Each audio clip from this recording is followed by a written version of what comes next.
জুবিন গাৰ্গৰ মৃত্যুৰ গোচৰৰ তদন্তক লৈ সন্তুষ্ট নহয় লুৰিণজ্যোতি গগৈ। জুবিন গাৰ্গৰ দৰ্শনে 2026 নিৰ্বাচনত বিজেপিক উৎখাত কৰিব বুলি উল্লেখ কৰিছে অসম জাতীয় পৰিষদৰ সভাপতিগৰাকীয়ে। তদন্ত প্ৰক্ৰিয়াৰ ওপৰত মুখ্যমন্ত্ৰীৰ নিজৰেই আস্থা নাই বুলি তাৎপৰ্যপূৰ্ণ মন্তব্য লুৰিণজ্যোতি গগৈৰ।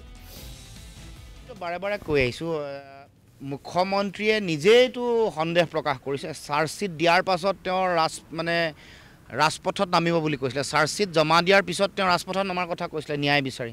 তাৰমানে মুখ্যমন্ত্ৰী নিজৰে এই গোটেই ব্যৱস্থাটোৰ ওপৰত আস্থা নাই। আৰু এই গোটেই কথাটোত আমি দেখিছোঁ যে তেওঁলোকে প্ৰথমতে তেওঁ পানীত ডুবি মৰা বুলি কৈছিলে।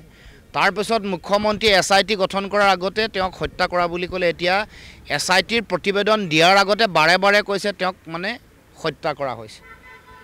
আৰু এই গোটেই কথাটোক তেওঁলোকে আজি কাৰোবাক যদি দোষী সাব্যস্ত কৰিব খুজিছে, কাৰোবাক ৰেহাই দিব বিচাৰিছে।